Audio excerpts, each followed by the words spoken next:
Bonjour à toutes et à tous. Le bilan de l'agression génocidaire sioniste contre la bande de Gaza s'est alourdi à 37 925 martyrs et 87 141 blessés.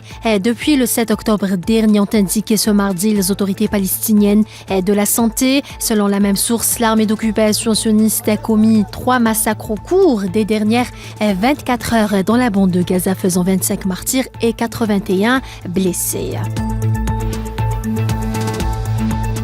Le président vénézuélien Nicolás Maduro a annoncé lundi la reprise des discussions avec les États-Unis à moins d'un mois de l'élection présidentielle du 28 juillet. Le président a affirmé que Washington était à l'origine de cette proposition de reprise des négociations et que Caracas avait choisi d'accepter après y avoir réfléchi pendant 2 mois.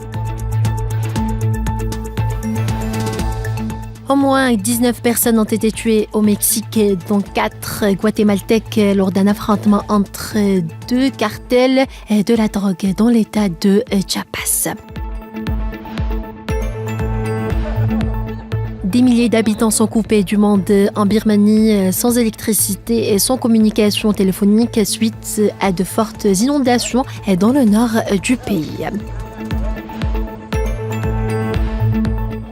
Le nombre d'enfants déplacés par la violence des gangs en Haïti a augmenté de 60% depuis mars, soit l'équivalent d'un enfant par minute, a averti l'UNICEF lundi soir, estimant à 300 000 le nombre d'enfants concernés.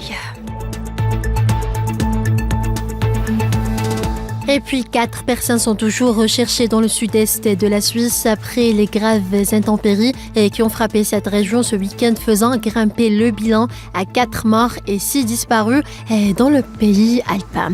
Voilà, c'est la fin de ce bulletin d'information. Merci à vous tous de l'avoir suivi et à demain.